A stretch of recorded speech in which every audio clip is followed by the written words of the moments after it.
Gabriel! Oi, ó, E aí, meu amigo, tudo bem? Beleza. Seja bem-vindo. Poxa vida, que legal. Ficou bonito esse chapéu? Amarela, meu amigo. Pô, Dom essa aí Vaguinha. essa é imbatível. Tudo a ver, né? Tudo a ver. Então deixa eu desligar aqui, a gente vai bater um papo agora. Puxa vida, meu amigo, que prazer recebê-lo Prazer aqui. é meu, que isso. Nossa, felicidade mesmo, viu? Tenho a certeza Imagina. que o pessoal está chegando aqui, né? Uhum. Eu já queria aqui, primeiramente, já te agradecer pela oportunidade da gente poder bater um papo, né? Eu Legal. admiro o seu trabalho, eu curto o seu trabalho, então, para mim é uma honra muito grande, eu acho que para todos os odontopediatras, né? Para a odontologia brasileira, né? Muito legal a gente poder ter a oportunidade de conversar um pouquinho aqui com você. Obrigado, viu? Obrigado. Eu que agradeço pelo convite aí de vocês, pela oportunidade de estar aqui, de conversar da odontopediatria, pela sua simpatia aí, seu acolhimento. Obrigado mesmo, vai ser super legal. Que legal. Bom, Gabriel, como sempre, a gente sempre faz algumas coisas aqui dentro da nossa apresentação da live, que a gente presenteia os nossos seguidores, né? E não seria diferente hoje, até para uma questão de motivação, porque eu vou falar 3 palavras-chave e eles vão construir uma frase. E elas vão ter a ver com o que você vai falar, entendeu? E isso é legal porque fixa, né? Faz o pessoal ter uma... E aí, como, logicamente, que eles estão sempre daqui, e tem, inclusive, estou vendo aqui novos participantes que talvez nunca participaram. Então é legal, pessoal. Vamos anotar as palavras que eu vou falar. Vocês vão construir uma frase no final bem bacana. Vão depositá-la no feed da CuraProx. E como brinde das 10 melhores, vocês vão ganhar um kit aí da CuraProx. Uma escova, biú, creme dental, um fio dental, um chaveirinho e um necessaire. Aí né? sim, um equipo, um motor de alta rotação. Não, aí pode ficar por conta sua, mas de qualquer maneira, não, isso não. Mas é legal porque é uma forma sempre da gente poder estar motivando aí, né, e o pessoal participando com a gente, tá bom? Super legal. Bom, gente, a nossa live hoje vai abordar um tema importantíssimo e motivador, tá? Eu chamaria até de uma live fest, porque com ciência e com humor, né? Vocês estão vendo aqui o nosso convidado que já chegou, ele que é mágico também, né? Eu acho que é legal dentro das atividades, eu até vou divulgar depois o teu Instagram, né? Porque lá tem na realidade, o dia que você está triste, vai lá, assiste um vídeo do Gabriel, que vocês vão morrer de rir. É cada uma que ele tem com a família, fantástico. É para desestressar. É isso aí, tem que desestressar mesmo, é isso mesmo. E aí é o seguinte, pessoal, então como essa live é diferenciada, vai no aviãozinho aí, já convida os seus amigos, vai espalhando aí o convite para poder estar junto com a gente, porque o tema hoje vai se tratar da ciência na odontopediatria com eficiência, leveza e diversão, tá? Que são a marca registrada do nosso convidado. Eu peço licença para fazer uma pequena contextualização, Gabriel, porque é importante que eu preciso te apresentar. Você é um praticante da filosofia do Schulze-Weisling. E, logicamente, escolhendo sabiamente, você vai falar bastante sobre isso, né? E eu queria mais ou menos dizer assim, eu acho que muita gente nem ouviu falar ainda, né? Isso é uma novidade, né? Mas o que é legal é que você que atende com crianças no seu consultório, sabe o que é, como praticar essa filosofia, né? O Gabriel vai falar bastante sobre menos é mais, o que fazer, o que não fazer, né? Quando fazer, né? Porque a gente tem muitas coisas que com certeza são sobrediagnosticadas, são tratadas, ou tem em odontopediatria, não é isso? Então é isso mesmo, através, talvez, no nosso consultório mesmo, né, a gente está fazendo algumas coisas que talvez não deveria, né? Mas é justo com as crianças, a gente pergunta, né? É justo com os pais? É científico? É empírico? Então, para nos apresentar esse assunto, eu tenho a honra de apresentar o nosso convidado, o professor Dr. Gabriel Tiripolitano. Ele é especialista em odontopediatria pela Universidade de São Paulo. Ele é mestre em odontopediatria pela São Leopoldo Mandic. É doutor em ciências médicas pela Faculdade de Ciências Médicas da Unicamp. E tem MBA na Executivo em Gestão Empresarial pela FGV. É professor titular da disciplina de odontopediatria da Faculdade de Odontologia de São Leopoldo Mandic. Odontopediatra atuante na Puritano Odontopediatria e Ortodontia e também no Ateliê Oral Kids. Bem-vindo, doutor Gabriel Puritano. A sua saudação a todos nós. Obrigado, viu, Mário? Eu que agradeço de novo. Eu já vou comentar aqui, pedir desculpa eventualmente. Eu falei para o Mário, eu sempre fico um pouco preocupado com as lives nesse horário, porque eu fiz algumas aí com muita queda e eu sempre fico muito tenso de ficar caindo demais. Então eu peço desculpa se acontecer e aí eu retorno, tá bom? Só para vocês entenderem. Mas vamos torcer para não acontecer hoje. Não vai, não. Fique tranquilo que não vai, não. Tá bom? Mas obrigado mesmo. São assuntos muito legais que a gente vai conversar e é exatamente isso. O meu dia a dia é totalmente, não totalmente, mas quase totalmente voltado para o dia a dia do consultório, né? Eu tenho 2 clínicas e eu atendo Campinas ou São Paulo e tem mais colegas também da minha equipe que atendem nas 2 clínicas. Então, o meu dia a dia é esse, na verdade, é mais clínico do que acadêmico, né? E é o que a gente vivencia no dia a dia que talvez tenha alguma possibilidade de passar uma experiência pessoal aí. Que bacana. Bom, gente, então o assunto que nós vamos tratar é odontopediatria. Essa é a primeira palavra-chave daquelas 3 que eu vou falar, que você vai construir uma frase bem bacana, bem criativa e vai depois depositar lá no feed da Cura Prótese. Vamos conversar então, Gabriel. A gente sabe que a odontopediatria, ela está a cada ano que passa, né, cada vez mais em alta, né? E o Brasil é repleto de grandes profissionais, pesquisadores, né? Uhum. Mas aí eu te pergunto, você é um profissional clínico, né? Você está dentro da academia também, né? A clínica, de fato, a odontopediatria é uma especialidade que vale a pena ser praticada? Legal, Mário.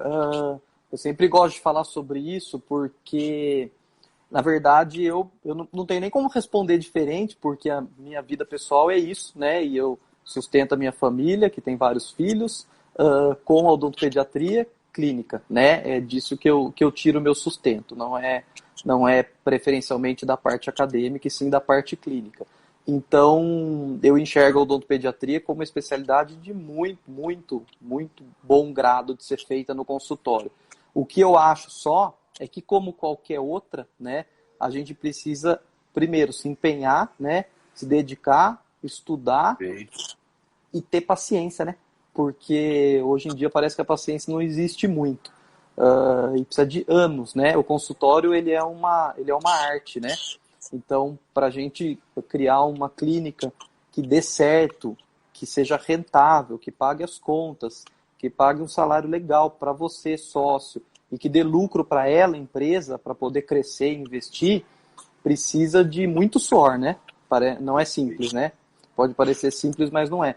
E esse suor, ele não é conquistado com mídia social, com outdoor, com revista.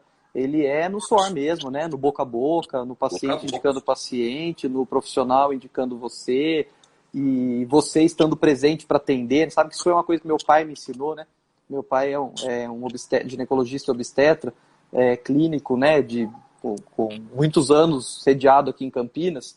E depois de mais velho, ele foi fazer mestrado, doutorado. O doutorado ele defendeu agora há uns 3 anos. E foi muito legal.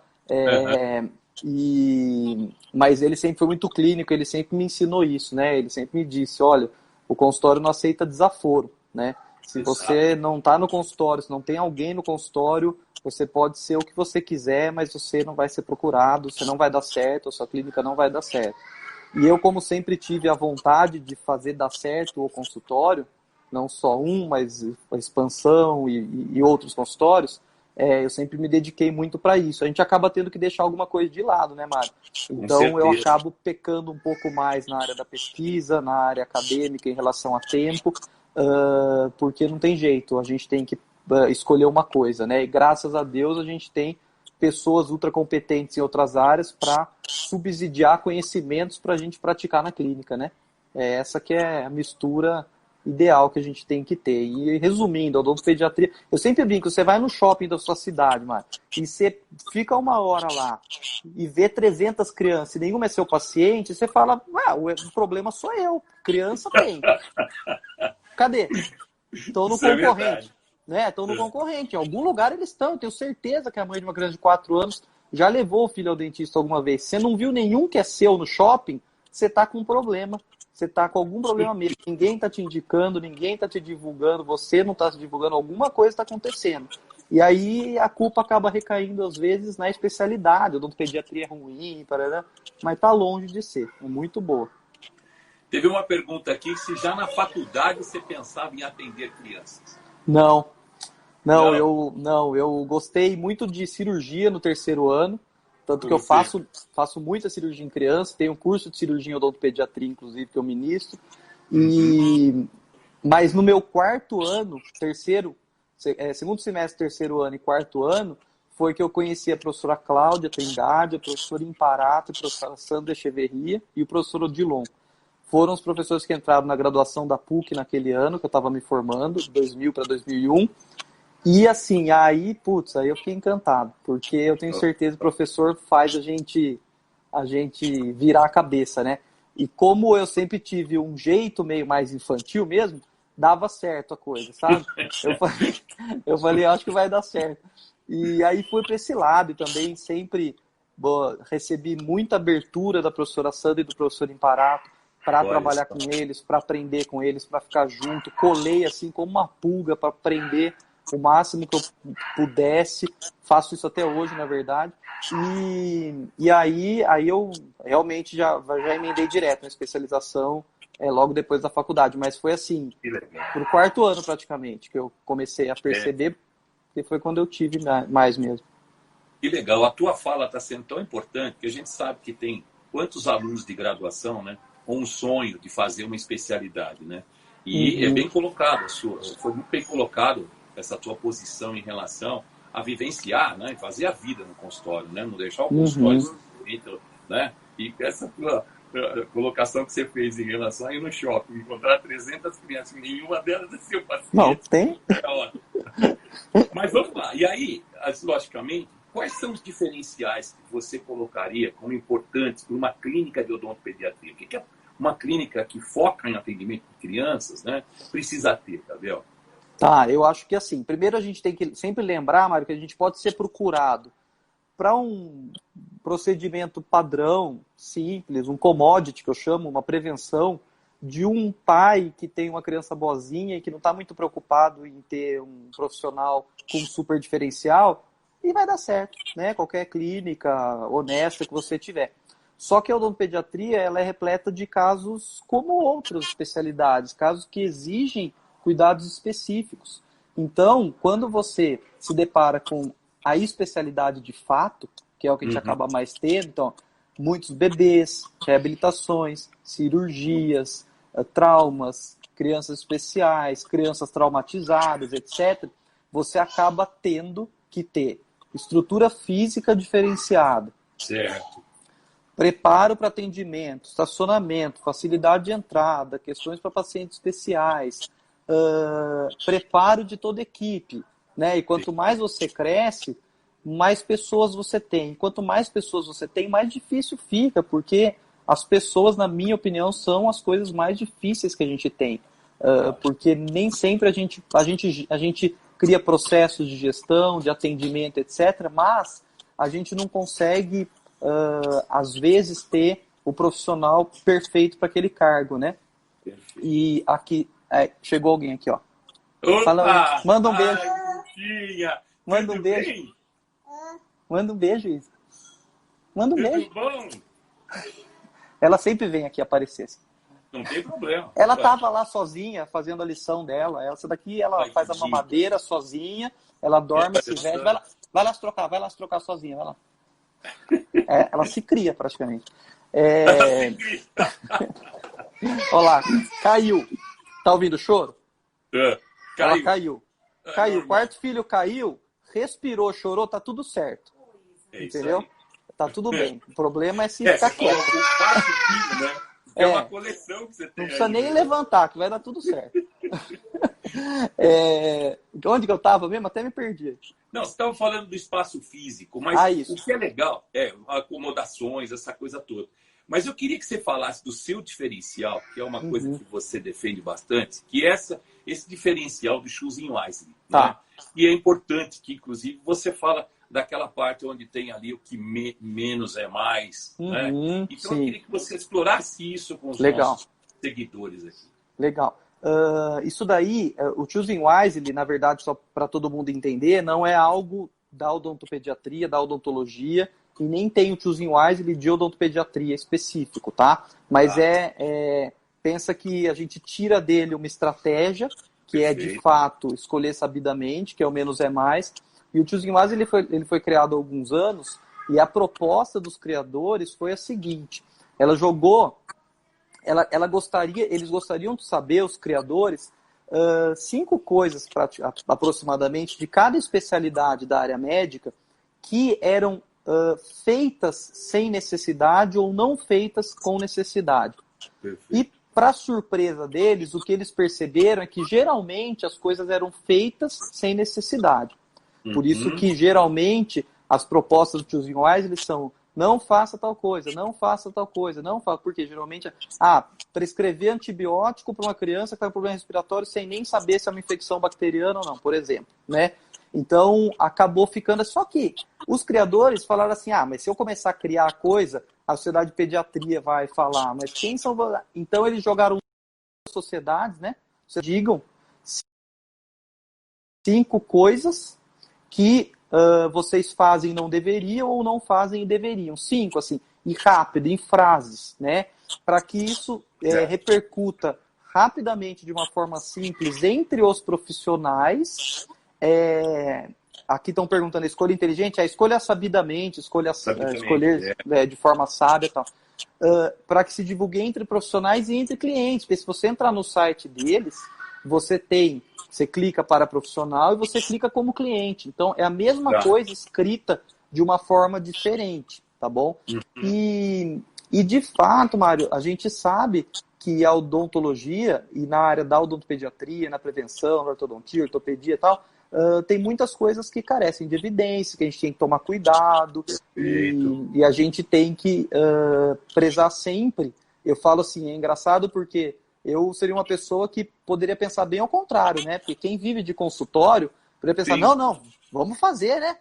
Fazer, paga, né? A pessoa paga e tal. E é muito fácil convencer um pai que vem com uma mancha no dente de que ele tem que fazer selante no dente, flúor no dente, e etc e tal. E não que não precise em alguns casos, mas em muitos casos não. Mas é muito fácil convencer, muito fácil. Porque às vezes eles vêm pedindo, solicitando, né? Eles ouviram e eles vieram para fazer isso. Você tem que falar: não, pega o dinheiro. Eu falo para mim: compra uma bolsa. Tá precisando de uma bolsa? Eu falo para ela: compra uma bolsa. Vai comprar uma bolsa ao invés de gastar dinheiro aqui. Por quê? Porque não é justo, não é correto, não é científico a gente onerar os pais em dinheiro. E quando a gente fala de gasto, não é só gasto de dinheiro, é gasto de tempo. Eu brinco que se se o pediatra dos meus filhos, nutricionista e fono, pedissem para eu ir mais vezes do que eu precise e fazer mais condutas, tomar mais medicamentos em cada uma das especialidades com os 4 filhos, você vai viver para ficar levando as crianças lá e comprando coisas, gastando dinheiro. Então tem que ser aquilo que tem um nível para ser feito mesmo, né? Seja uma prescrição para casa, seja uma conduta no consultório. Então, essa que é a filosofia real, né? Só que é difícil porque a gente carece, na odontopediatria, Mário, de muito conhecimento, né? Todas as especialidades. Mas a odontopediatria é uma especialidade multidisciplinar e é difícil a gente estar atualizado em alto nível em tudo. Então, a gente peca, sim. Todo clínico peca. E a gente só tem que... Eu digo que a gente peca, mas quando a gente descobrir que a gente errou, a gente não pode mais pecar, né? Nossa, essa tua visão, e logicamente você está aplicando isso na sua clínica, isso é um diferencial extremamente importante, né? Porque você foca realmente no diagnóstico, no raciocínio odontológico, é importante. E o bom senso, né? Eu acho que quando você fala isso, faz parte, né? Até porque você tem uma prática, né? De conversar muito mais, às vezes, do que propriamente intervir, né? Você acaba dando aula para o paciente, não é verdade? A necessidade, né? Porque, como você falou, às vezes a formação de opinião, ela vem feita pela mídia, pela mãe do outro, do Joãozinho, da professora. E é difícil. Eu imagino que você deve enfrentar algumas dificuldades que muitas vezes se desconstrói, né? Uma situação que a mãe imaginou que seria lá. Exato, mano. Muito legal. A cara dela, né? Outro dia eu tenho um canal no Telegram que eu tento gravar diariamente algumas coisas E a gente tem aquela tríade das evidências científicas, né? Da medicina, da odontologia, que é assim, né? O maior nível de evidência disponível, a experiência profissional e a... Deu branco. Maior nível de evidência, experiência profissional e... Completa aí alguém. Você falou ciência? O maior nível de evidência científica, a experiência clínica... Alguém vai completar aí para mim. A tríade. Não tem problema, vamos embora. E aí os valores, exatamente isso. Ninguém completou, mas era justamente o que eu ia falar. Os valores, e os valores. E os valores, justamente, aí eu discuti um pouquinho isso, eu explodi um pouquinho essa bola dos valores. Porque é exatamente isso que você falou. Os valores, às vezes, eles são baseados no que a pessoa construiu com falso conhecimento. Exatamente. Então, eu cito uma pesquisa nas aulas que eu dou, que é uma pesquisa feita na área da cardiologia, onde eles mostraram o efeito da apresentação da aula do médico cardiologista frente ao cliente no seu escritório para um estudo clínico randomizado em que um grupo de pacientes foi procurando o profissional para fazer a angioplastia, né, que é a intervenção coronária percutânea, se eu não me engano, e foi lá procurando porque ouviu falar, porque indicaram para prevenir infarto, porque não sei o quê. E o profissional falou, tá bom, vou marcar, e foi marcar. Um outro grupo, o profissional era indicado a orientar o paciente, de uma forma breve, assim, de que talvez não reduzisse o risco de infarto. O número de pacientes que optou por operar diminuiu. E no outro grupo, o profissional era muito intenso na explicação, diminuiu mais ainda. Ou seja, os valores do paciente, eu não sei se valores, às vezes valores é uma coisa muito grande, talvez o conhecimento, a ideia que o paciente tinha, por isso que eu gosto de explodir aquela bolinha do preferências do paciente, porque esse preferências do paciente, às vezes ele precisa ser trabalhado. Certo. Então, se eu chegar assim, eu chego ao meu paciente, ele chega pedindo um selante. Eu falo que o selante não tem por que ele fazer naquele filho, com aquela boca, 4 anos, com boa escovação e boa dieta em dentes descidos. Se eu não explicar, eu vou falar, eu estou fazendo porque são os valores do paciente. Não, entendeu? Eu deveria ter orientado. Então, aí a gente tem que entender que tem que explodir um pouquinho essa bola do preferências do paciente aí, senão a gente vai incorrer num risco. Excelente. E a gente tem a humildade de reconhecer que a gente não sabe tudo, né, Gabriel? Você está sempre aprendendo, né? O dia a dia do consultório é aquilo que você fala sempre, né? Talvez a gente tenha sempre um delay científico aí, né? A gente está atrasado um pouco na produção, não é verdade? Então, como é legal essa questão das evidências, né? Que isso te dá o embasamento para você realmente fidelizar o seu cliente, né? Principalmente a mãe e o pai, que são os responsáveis, né? Mas que legal. Bacana, bacana, muito legal. E aí, vamos entrar nessa questão que você é um cara extremamente lúdico, né? Na maneira como você aborda os seus pacientes, né? E a gente percebe que exatamente, e é isso que eu quero dizer a você, é o seguinte, quanto que a diversão, né, faz parte da vestimenta, a forma de atuação em suas clínicas, né? Isso ajuda ou prejudica muitas vezes a percepção do profissionalismo, que os pais podem, de repente, falar, pô, esse cara tá me recebendo com o narizinho de palhaço, tá toda aquela coisa. Será que isso quebra, né? Porque eu acho que é interessante que você faz, né? Não, legal. Você sabe que eu não recebo, eu não uso esse chapéu, eu não ponho o nariz, eu não recebo, assim, eu não uso fantasia, eu uso o avental colorido só.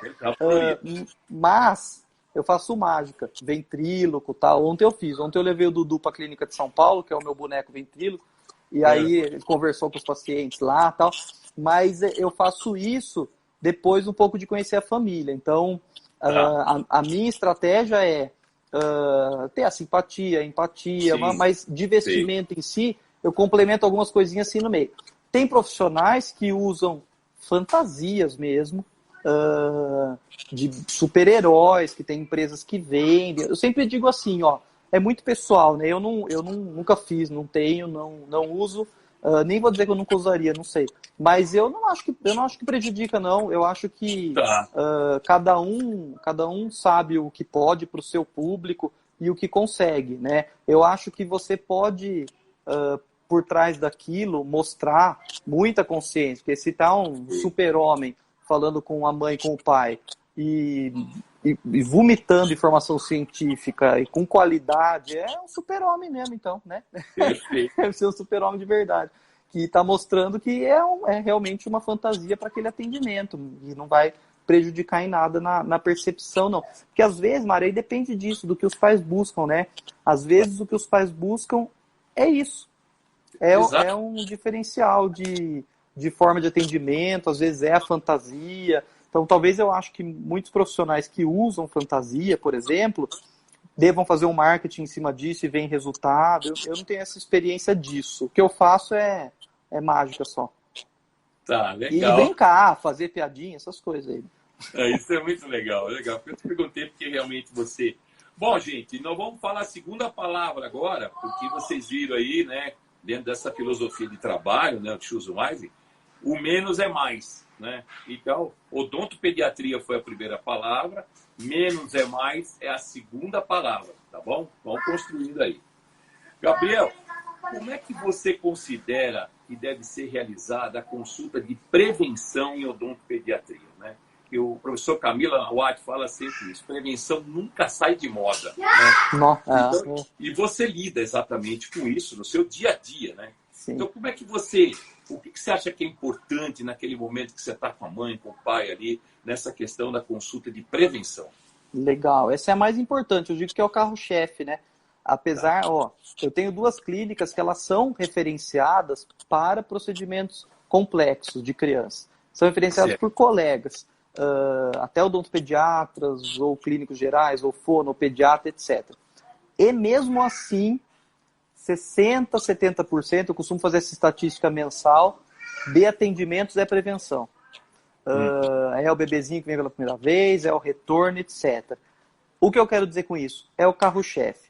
É nisso que os profissionais têm que focar. Agora dá uma olhada, Mário. Quando um aluno de especialização, que está virando odontopediatra, recebe da mão do professor uma ficha de um paciente, que ele senta e o paciente não tem cárie, ele vem triste para o professor e fala assim, professor, não tem nada para fazer. Aí é que mora o grande problema. Sabe por quê? Porque se nada é o que vai rodar financeiramente 70% do consultório dele. E ele não costuma treinar o nada num curso de pós-graduação. Por quê? Porque ele quer fazer a parte técnica, que é importante. Mas às vezes ele sai despreparado de como conduzir uma consulta de prevenção. Porque ela não costuma ser trabalhada pela estrutura, pelo formato e pela vontade. E eu fui aluno de especialização, assim, óbvio. É assim, a gente quer fazer. A gente quer cirurgia, a gente quer pulpecto, a gente quer restauração, não quero fazer nada. Mas depois você vai aprender o como nada é importante. E essa consulta, ela é muito conversada, né, Marcos? Não se previne cárie no consultório, não se previne obesidade no nutricionista, não se previne desfecho cardiovascular desfavorável no cardiologista. Todos os profissionais ensinam como prevenir essas doenças não comunicáveis que são reflexo de hábitos bons ou ruins diários e sequenciais. Então, o odontopediatra ou outro profissional, ele precisa ensinar a prevenir cárie e maloclusão. Ele não vai conseguir prevenir. Eu sempre digo, no máximo que tem para a gente fazer, parece hoje pela literatura, que é selante e flúor, que vai ajudar um pouquinho algumas faces de alguns dentes a diminuir o risco de cárie e não a prevenir, né? Então, precisa ensinar. Então, por isso a consulta preventiva, ela é em escritório. É grande parte do tempo conversando. Né? Conversando com um caminho bonitinho, um protocolo certinho do que conversar em cada faixa etária. Todos os guidelines dão isso. Eu tive o privilégio de escrever isso no Manual de Diretrizes da Associação Brasileira de Odontopediatria, que foi publicado agora, o subcapítulo 2.2, como dividir essa consulta para que a gente tenha esse sucesso e consiga entregar consciência e justamente o que a gente precisa para os pais, né? Então é isso, é conversa. Aí a limpeza, sim, nós vamos fazer a limpeza, mas a limpeza de um bebê ou de uma criança, desde que ela não tenha manchas, o que é a maioria, na maioria não tem tártaro, não tem mancha, não tem sulfato ferroso, não tem bactéria cromogênica, não tem brócolis, não tem suco de uva, a maioria não tem nada, é biofilme, você vai limpar para examinar e orientar, é rápido, né? E a orientação, você não pode deixar um pai sair sem entender a etiologia da cárie, o problema da alta frequência de carboidrato, o problema da falta do flúor diário, uma curva de Stefan. Você não pode deixar um pai ir embora sem saber como acontece a cárie e sem saber o que tem que fazer para prevenir. Senão eu digo que se o paciente vai embora sem saber isso, o filho dele não está tendo cárie apesar do profissional. O profissional acha que está prevenindo, mas não está. É sorte. É porque o pai tem um hábito já adequado de saúde bucal, de dieta e de higiene que repassou para os filhos e não vai ter cárie mesmo. Ou não tem, né, Gabriel? De Uhum. repente, não teve a mesma oportunidade da orientação que você está dando para os filhos, né? Sim, sim. Tem muita gente, né, que você... E aí eu acho que vai enredar aquela outra pergunta que eu vou te fazer, exatamente nessas questões pessoais, né?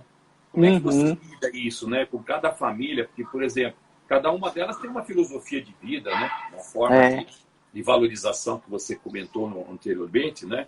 Como é que você lida com isso aí? Como é que você se refere a isso? Essa parte tem que ter o jogo de cintura, né? Porque a gente acaba tendo, óbvio, não tem como fugir, a gente acaba tendo opiniões pessoais que geralmente são bem embasadas cientificamente, né? Quem é da nossa área, né? A gente acaba sendo influenciado por ter a certeza de que é um absurdo colocar um colar de âmbar no pescoço de um bebê para prevenir sintoma de erupção. Mas a mãe chega com esse colar no bebê. Exato. E ela quer colocar. E ela não está preocupada com os riscos, porque segundo ela não é assim, não é tão assim, não. E ela viu que trouxe benefício para o filho dela. É tão difícil desconstruir, né, Mário? Porque, porque é tipo fé, né? E o que eu digo é assim, a gente não tem que criar um embate. A gente tem que colocar as cartas na mesa, falar o que é real, o que é da literatura e bola para frente, vamos para outro assunto. Se ela perguntar, eu tenho que dizer o que é verdade, o que não é verdade. Eu tenho que dizer para uma mãe que é contra o flúor, que acha que o flúor vai causar hipotiroidismo, autismo no filho dela, que não é assim e que sem flúor o filho dela corre mais risco do que uma criança com flúor. Mas dá para prevenir cárie sem flúor e na pasta e bola para frente. Só que ela vai ter que ter muito mais controle alimentar, muito mais remoção mecânica perfeita. E é uma opção pessoal dela, mas eu não vou deixar de falar a verdade, porque a gente não pode entrar no oba-oba e querer conquistar cliente por fé, né? Ah, não, é verdade, porque tem muitos grupos, né, de filosofias. E aí você entra em grupos e fala, não, é verdade, o flúor faz mal, aqui na minha clínica não se trabalha com flúor, porque o flúor é perigoso. Pronto, você ganha um monte de cliente de uma vez só, né? Porque era isso que aquele cliente queria ouvir. Mas assim, não é o científico. Então, é esse cuidado que a gente tem que ter. Eu acho que dá pra gente ser enfático, por isso que eu falo que tem uma tríade. Simpática, empática e enfática, né? Dá pra você ser enfático com o que é correto e ser empático da mesma forma, né? Colocando e entendendo que cada família é uma. E cada família vai tomar as decisões. Mas eu, como profissional, estou sendo pago para explicar o que é o mais correto e mais certo. Perfeito. E olha que você está falando isso, que queira ou não, você desconstrói a questão do mercantilismo, né? Porque, no fundo, você acaba trazendo, através de procedimentos, a mesma coisa chegar lá a mãe e falar que quer aplicar selante nos dentes, né? Se tiver 8 molares já permanentes, né? Você é capaz de selar todos os dentes, né? E tudo que você está colocando, muitas vezes não tem necessidade de fazer isso. Exatamente. É individual. É verdade, né? É individual, você tem que analisar individualmente. Depois dessa avaliação, você vai acatar ou não, vamos dizer, explicar para essa mãe ou não o que você considera correto, né? Perfeito. E com isso você fideliza cliente, né? Mas sem dúvida. Mas sem dúvida. Mas eu não tenho dúvida disso. Porque tem gente que às vezes é o contrário, você vai perder. Não. Eu acho que às vezes a falha é na forma de conversar. Acho que a gente tem que trabalhar a comunicação. Se a gente for bom comunicador com o paciente, ter o conhecimento científico e conseguir explicar, eu acho difícil a gente falhar. Se a gente tiver no público específico que tem a capacidade de entendimento, etc. Isso pode variar um pouco também. Muito bom. Eu até vou colocar uma situação assim. Tem muitos acadêmicos aqui que eu já vi, tem profissionais, pediatras, né? Veja só a maneira como que o Gabriel coloca a situação de que você pode ser um excelente profissional, né, focado nessa questão de prevenção e não ficar focado só no reparo, né, na reconstrução, né, no curativo. Né? Sim. Eu acho que isso é que é interessante. Né? E aí, Gabriel, eu vou até aproveitar a sua fala para você sugerir para os colegas que estão começando nessa especialidade, né, ou mesmo aqueles que estão envolvidos com a clínica, né, que eles possam se diferenciar, o que você deixaria assim como mensagem focada nessa situação? Porque tem muita questão em relação assim, aplica o flúor em todo mundo, não aplica o flúor, né? Então, como é que seria, você poderia deixar de ideia e de sugestão para aqueles que estão começando na especialidade, ou vão amanhã se especializar, né? Ou aquele que ainda está na escola, na graduação? Comenta para a gente. Eu acho que a grande chave eu acho que assim, o ápice de qualidade de um consultório privado ou de um consultório de saúde pública, mas um consultório individual e não medidas de saúde pública e tal, o ápice é assim, você ter o conhecimento científico e individualizar a conduta baseado naquilo. Porque o problema, Mari, é que às vezes a gente não aprende, né? Mas, por exemplo, se eu tenho um trabalho, como eu tenho um trabalho da Care Research, do grupo da professora Branca, que me diz que a aplicação de verniz de flúor em bebês pré-escolares reduz o índice de cárie em 12%. Aí é que já está a questão. Você tem, numericamente, quanto reduz? Você tem que individualizar baseado no risco do seu paciente. Não é para todo mundo. É para aquela população da pesquisa, ela me deu uma razão de um risco relativo, ela me deu uma redução relativa do risco, ela me diz que eu tenho aquele valor para colocar no meu paciente agora.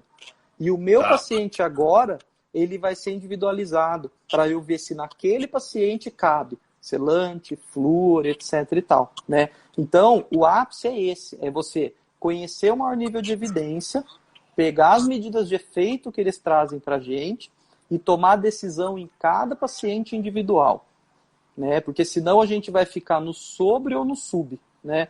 E volto a dizer, é super difícil, né? Porque é muito amplo. A odontopediatria envolve toda a parte preventiva, toda a parte curativa, parte cirúrgica, parte endodôntica, e a gente acaba pecando no conhecimento de algumas coisas, né? Você vai aprender um pouco depois de errar algumas vezes. Isso é a coisa mais natural do mundo, eu imagino, né? O que eu digo é que a gente tem que errar o mínimo possível, errar com consciência, se é que existe isso. É assumir que errou, né? Não, quem faz erra, né, mano? Não tem jeito. Sim. E fazer isso. Então, assim, uma dica que eu deixaria é pensar nisso. É sempre entender que num consultório privado a gente tem que individualizar o paciente, porque ele merece ser individualizado e as condutas, elas não vêm da pesquisa de uma forma geral. Ela vem para o público que foi submetido à pesquisa. E ele vem com uma medida de efeito que eu tenho que jogar para a minha população, para a minha criança específica que está comigo. E isso, mais, não basta eu fazer, eu tenho que explicar para os pais de uma forma leiga o que é isso que eu estou falando. Porque aí sim a gente acaba conquistando a confiança deles, né? Para conseguir mostrar por que a gente está agindo assim, o assado. Nossa, perfeito. Acho que o pessoal aqui que está aqui nos acompanhando, tem gente até de fora, né? Então, falando que você é muito generoso quando você passa as suas experiências, a maneira como você coloca, né? Explica, né? É motivante. Obrigado. Gabriel, você falou de um manual de referência, né? E em relação que você, inclusive, escreveu um capítulo nesse uma manual, parte, né? Da doutora Cidinha, né? Que é a presidente do PED, não é isso? Isso. Fala um pouquinho sobre esse manual, porque é legal e tem até um endereço onde as pessoas podem até adquirir, né? Para que tenha um guia, um norte, né? Como você está colocando, né? Que muitas vezes se constrói muita coisa que as pessoas às vezes ouvem, né? E é legal ter esse norte, né? Super legal. Ó, esse manual esse que está na foto aí é a segunda edição. O que a gente está agora é o terceiro, que é tá na terceira, que é um manual verde. É muito legal, mas é muito legal. Porque ele não é só um guideline. Por exemplo, se você entrar no site da Academia Americana de Odontopediatria, que é muito legal, você vai nos guidelines e você vai ver tudo de tudo. E eles constantemente atualizam também. Mas esse nacional aqui, ele começou na gestão do professor Imparato, o professor Feldens e o professor Fausto, eles encabeçaram uma revisão profunda, de modo a não só colocar, a revisar o que cada autores de capítulos fizeram, como colocar o grau de recomendação e nível de evidência para cada uma das condutas. Isso vai um pouco além, né? Porque protocolos, guidelines também existem, mas nem sempre eles têm o maior nível de evidência. Então, esse novo manual, o amarelo de 2020, ele traz isso. E é muito legal, porque você consegue ver como a gente pratica. Eu fiz uma revisão, lá está no meu Telegram, eu criei um e-bookzinho com uma revisão, eu não lembro agora de cabeça os números, mas como a gente, dentro da odontopediatria, tem muita coisa que a gente tem um nível de evidência baixo, e a gente pratica, né? Então a gente está buscando conhecimento, mas é o maior nível que se tem, né? Mas o grande diferencial desse manual, além dos autores, etc., é justamente essa revisão final dos professores Fausto, professor Feldens, que são muito cabeça para isso, né? Cabeças muito boas para esse tipo de situação, não só para isso, né? Mas para isso especificamente também, e que então saiu um manual assim, muito refinado, né? Isso é para ser uma referência mundial, assim, talvez só pela língua não seja, mas Brasil, América Latina, Europa, os países que falam português, espanhol, com certeza vão se beneficiar muito. E ótimo, Gabriel. E aí, eu vou querer que eu até dei uma fuçada lá no site, né, no Chusensite, que é muito legal. E aí você faz, inclusive, uma explanação, que você falou que ele não tem muita referência em relação à odontologia. Mas parece que tem 5 situações lá da ADA, não tem? Isso, só tem da ADA, exatamente. Só para você citar para os colegas irem lá buscar essa informação, que eu acho que é importante isso. Legal. Gabriel? Tem da ADA, então assim, lembrando que eles têm então a Sociedade de Pediatria, a Sociedade de Otorrino, a Sociedade de Ortopedia, né? E tem o da Academia, da Associação Dental Americana, né? A ADA, beleza. Aí então eles acho que provocaram a ADA a colocar 5 situações. E é muito interessante, Mário, que é a ADA, né? Não é de odontopediatria. Mas eu acho que umas 4 das 5 recomendações se encaixam muito bem na odontopediatria. Uma delas fala sobre não trocar nenhuma restauração. Se eu não me engano, ele até cita o amálgama ou algum outro material, desde que não seja realmente necessário. Outro fala em não deixar de prescrever pasta fluoretada. Se eu não me engano, eu posso estar falhando, tá? Outro fala sobre conversar bem com os pais antes de decidir por estabilização protetora, sedação ou anestesia geral. Fala do bruxismo. Não sei se a professora Adriana estava aqui, Dri. Ela estava aqui no começo. Sigam a professora Adriana, odontopediatria com evidência. A Dri trabalha muito com DTM. Eles falavam de, se eu não me engano, assim, não trate DTM com dispositivos, brackets, aparelhos, etc. Alguma coisa assim. Então você vê que é sempre assim, ó, não faça isso, mas essa frasezinha, ela é repleta de literatura por trás. Entendi, né? Claro. Exatamente. E seria muito legal se as especialidades da odontologia, cada uma das suas especialidades, tivessem isso, né? Então, na pério, na orto, na pediatria, de uma forma bem específica. Na pediatria, tem algumas que dá para ter certeza de que seriam até cópias da área médica, né? Que são feitas, às vezes, por exemplo, prescrição de antibiótico para abscesso apical agudo localizado, ou para fístula, né? Que não tem cabimento. E é uma coisa que é feita, né? E não tem necessidade, não tem indicação. E é uma coisa, eu estou citando esse porque esse é muito citado nas associações médicas também.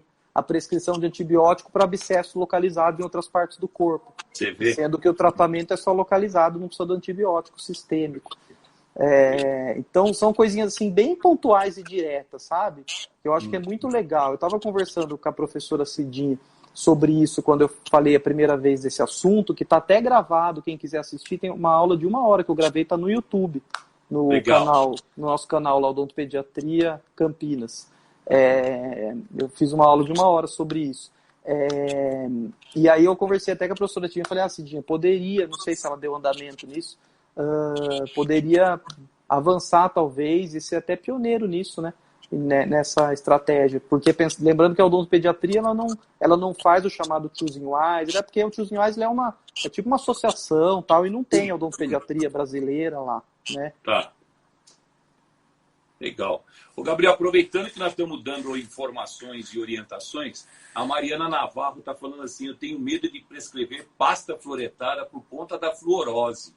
Não sinto segurança. Dá segurança para ela, Gabriel. Mariana, cadê a Mariana? Mariana. É Mariana, né? Mariana Navarro. Não vai ficar com medo não, Mariana. Mariana, para com isso, fica com medo. Ó, a fluorose, ela sempre tem o risco, né?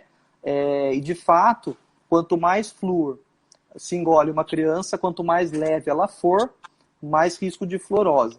Mas existem cálculos para tentar minimizar isso, né? Então, quando você ouve 1 grão de arroz 2 vezes ao dia para uma criança com menos de 3 anos, tem um cálculo de a 1000 ppm, quantos miligramas de flúor uma criança está engolindo e quanto aquela criança com aquele peso pode engolir. Em teoria, excetuando-se casos onde ela ingira muito flúor de outras fontes, ela teria no máximo a fluorose muito leve ou leve imperceptível, socialmente imperceptível. Populacionalmente valeria o risco de ter essa microfluorose em prol de diminuição de uma doença tão prevalente como a cárie, entendeu? Então não precisa ficar com medo, né? Individualiza, conversa com os pais, porque essa prescrição ela tem um cálculo por trás, viu, Mariana? Então fique tranquila, fique nisso, por volta de 1 grão de arroz até os 3 anos e 1 grão de ervilha de 3 a 6 anos, mas acima de 3, 4 já começa a cuspir bem também, aí a gente fica mais tranquilo. Perfeito, tá vendo? Como é bom sempre orientar, né? Acho que é o nosso papel, né, Gabriel? Tá sempre exatamente. Olha, mais uma vez eu vou frisar a questão do manual que você falou, né? Do próprio site do Choose Advice. É aquilo o que eu não faço, mas deveria fazer, né? E o que eu faço, mas não deveria fazer, né? Isso. Quer dizer, o que eu não faço e o que eu faço, né? É a questão da gente ter bom senso sempre, né? E lembrando que o mais comum é justamente o que se encontrou na filosofia é coisas que são feitas e não deveriam ser feitas. Foi o mais comum que as próprias sociedades de cada área encontraram nas condutas clínicas dos profissionais. Muito bom. Pessoal, nós ainda temos 10 minutinhos, mas eu não posso deixar de fazer vocês assistirem todos os vídeos que o Gabriel tem lá no Instagram dele. Vai no YouTube, né? Só colocar no Google Gabriel Politano, que vai sair Telegram, YouTube, Instagram, tudo que você pode. E olha, gente, vale, porque por mais que seja muitas vezes de uma forma lúdica, brincando, o que ele passa de conhecimento, né? Para amanhã até você copiar, né? Porque aquilo que é bom a gente tem que reproduzir. Né, Opa, Gabriel? eu copio um monte de coisa.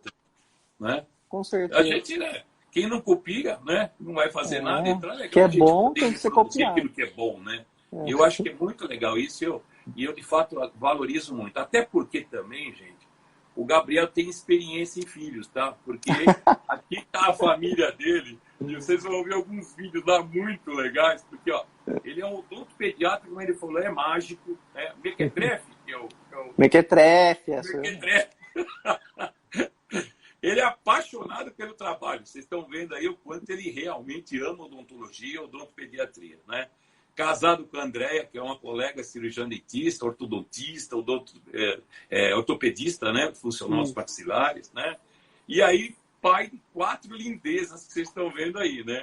O Fábio, o Caio, o Felipe e a Isabela, que apareceu aí no começo e deu um oi para nós aí, né? Então, gente, portanto, de criança, o Gabriel Politano entende bem. E esse ano, experiência. Esse ano foi tão atípico que eu falei para você, eu comprei uma televisão e não fiz filho nenhum esse ano. Opa! Esse ano foi um negócio. Covid não é fichinha perto de eu não fazer filho, entendeu? Né? Eu olho para André e eu falo assim, ela não tá nem grávida, nem amamentando, é uma coisa muito estranha, sabe? Aquele vídeo que você tem dando um beijinho nela e aparece uma criança, depois você dá outro beijo, aparece assim por diante, até o 5º beijo que você sai correndo, porque de repente depois do beijo ainda vem mais um filho, né, Gabriel? Vai saber. Muito legal. E aí você tem uma clínica odontopediátrica dentro de casa, né? Você tem faixas etárias diferenciadas, né? É para treinar a paciência. Você sabe com seus filhos, você consegue? O quê? Você consegue aplicar tudo que você conhece com os seus filhos? Imagina, eu erro um monte aqui. Todo dia tô errando alguma coisa. Da saúde bucal eu tento. Eu brinco que eu Exato. espero o dia. Nessa pandemia, assim como 90% dos pacientes, quem atende consultório aí sabe, piorou muito o controle alimentar. Porque é fácil você fazer uma criança de 7 anos comer às 3 da tarde se ela estiver na escola, que é só às 3 da tarde que ela pode comer. Agora, dentro de casa, né, meu amigo? Da meio-dia às 7 até a hora da janta, ela vai ficar beliscando, é muito fácil. Mesmo que você não tenha as porcarias clássicas, é uma granola aqui, é um Danone, é um pãozinho, não sei o quê, né?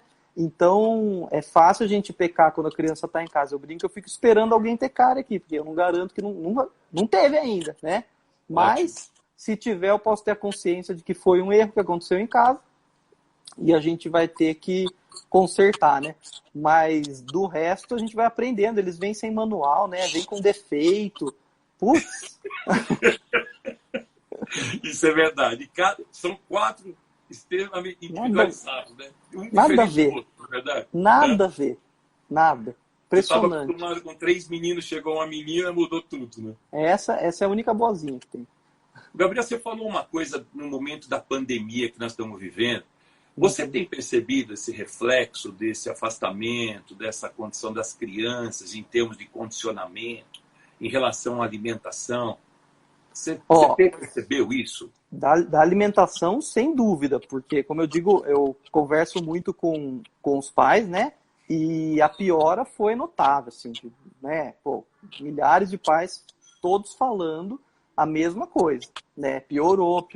Não todos, alguns estão controlando, mas é muito fácil entender que a dieta de uma criança que passa o dia em casa não vai ser muito regrada, dependendo de como é a família, do número de crianças, de quem fica, de quem não fica, de você tá com a avó, se tá com a mãe, se tá com a babá, dá para entender, né? Então isso piorou. Eu não cheguei a fazer uma compilação para dizer que o índice de cárie aumentou na minha clínica, até porque isso não seria nada muito científico, mas eu posso dizer que a história de que a dieta piorou posso dizer porque eu pergunto para todos os pais e todos verbalizam. Mas muitos estão controlando. Não piora do bebê, né, Mário? Bebê, 2 anos, 2 anos e meio, 3 anos, é a mãe que manda. Tem aquele horáriozinho, é a frutinha, acabou. Mas o molecão cresceu, sabe onde ficam as coisas no armário, vai pegar, né? Certo. É E em difícil, termos né? de condicionamento de ansiedade, essas crianças estão apresentando isso, não? Ó, eu não conseguiria relacionar no consultório, não, porque a gente acaba já tendo muita criança assim, com essas condições, né? Mas eu vou dizer que em casa eu tenho certeza. Né? Tenho certeza. Mudou muita coisa, assim. A gente passou já por fases aqui em casa. De estresse, de mau humor, de mudar comportamento de uma forma muito abrupta, sabe? Eu tenho certeza que a cabecinha deles não tá normalzinha, assim, não tá muito simples de lidar, não. Sabe? Eu acho que alguma coisinha vai ficar aí ou fica. A gente tenta fazer o máximo, mas tem limite. O que você vai fazer, né? Você não tem muito como resolver. Então, aí eu respondo mais pelo que eu tô vendo com os meus, assim. Perfeito. Legal, Gabriel. Poxa, legal é você contar a sua experiência, né? Fora de casa e dentro de casa, né? Porque as coisas realmente não dá para você dissociar, né? Não é verdade? Exatamente. O pai, o cirurgião dentista, né? E o cirurgião dentista que lida com outros pais, com as mães, né? Eu acho que isso aqui é bacana, viu? Bom, Gabriel, nós estamos chegando no final. Eu não posso deixar de avisar os nossos amigos que na próxima terça-feira nós vamos ter essa live aí, dando sequência a essas nossas lives de entrevistas, Gabriel, de chamar só os tops da odontologia que trazem para nós conhecimento, não só informação, como você nos trouxe hoje, né? Muito conhecimento, né? E é legal porque nós vamos ter aqui a participação do doutor Garbelotto, né? Luiz Garbelotto, junto com o Eduardo Sampaio, e vamos falar um pouco sobre reabilitação oral na atualidade, né? Como é que está realmente aquele povo que não escova os dentes, né? Que perdeu elementos, né? E agora está precisando reabilitar. Mas vai ser fantástico, porque hoje a gente vê toda a odontologia digital, né? Essa coisa toda, e para nós é muito importante isso, né? Então, Gabriel, eu quero deixar agora a palavra final tua, né? Você está aí, recebeu todo mundo de braços abertos, né? Essa foi muito forte sua, que representa o seu trabalho, né? A forma como você recebe todo mundo, não só recebe, como doa também, né? Isso é muito importante, né? Então, eu queria que você fizesse as suas considerações finais, tá bom? Já Beleza. te agradecendo aí pela Obrigado. oportunidade de a gente poder estar junto. Eu queria agradecer aqui, primeiro, publicamente, ao Dr. Mário, a Curaprox, pelo convite. Foi muito gostoso a forma como você conduziu, viu, Mário? Obrigado mesmo. Obrigado. Muito gostoso, porque foi muito preparado, dá para perceber, né? A gente conversou antes e flui muito gostoso. Obrigado mesmo. E parabéns por essa iniciativa, porque eu acho que, assim como eu posso estar aqui hoje desse lado, eu já estive assistindo outros colegas nos outros dias do outro lado, e eu acho que isso tem uma coisa que essa pandemia fez, é justamente possibilitar essa disseminação de informações. Isso é inegável, né? Só não aprende ou não sabe alguma coisa praticamente quem não quer hoje em dia, né? A coisa tá bem disseminada, então, e aí quando as empresas como a Curaprox, frente à sua pessoa, fazem um projeto como esse, eu só posso parabenizar e ficar muito honrado de ter sido convidado, né? Tem tanta gente para ser convidado para uma situação como essa, eu agradeço, viu? Coração, o carinho e o convite desde aquele primeiro contato lá, fiquei super feliz mesmo. Nossa, você é especial e a gente precisava ter você aqui com a gente. Hoje a nossa Cura Live, que a gente chama assim, é número 74. Você sabe que a gente não parou, inclusive o Dr. Hugo Leogói é o grande responsável, o mentor nosso que... Eu não sabia que estava nesse número. Você vê, meu amigo. Caramba. Na próxima terça-feira vai ser a live Diamante.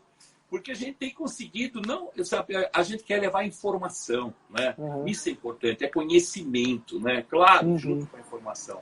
E vocês que representam a odontologia, das evidências científicas, do trabalho, do orgulho da odontologia brasileira, a odontologia brasileira é uma das melhores do mundo, na verdade. Sem dúvida. Eu acho que isso que a gente valoriza. E trazendo pessoas como você, eu tenho a certeza que o objetivo hoje foi alcançado.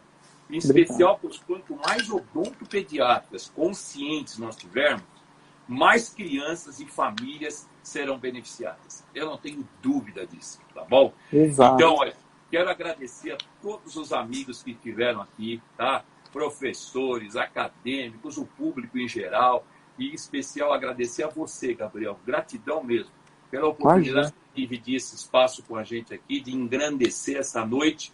E quem sabe a gente esteja brevemente, né? Fisicamente, se Deus juntos, quiser. Né, nos encontrando aí nos eventos pelo Brasil afora. Tá bom? Beleza, Mário. Obrigadão mesmo, viu? Agradeço um beijão para as crianças, um beijão para a Andréia e um abraço bem forte e carinhoso por você. Obrigado, eu que agradeço. Obrigado. Valeu, pessoal. Mário, Curaprox, todo mundo. Obrigado pelo convite aí. Até mais. Valeu a todos, pessoal. Muito obrigado pela presença. Até a próxima. Terça-feira teremos mais. Valeu. Um abraço. Gabriel, um abraço. Obrigado, Mário. Eu que agradeço. Obrigado. Fica com Deus. Valeu. Amém. Tchau, tchau.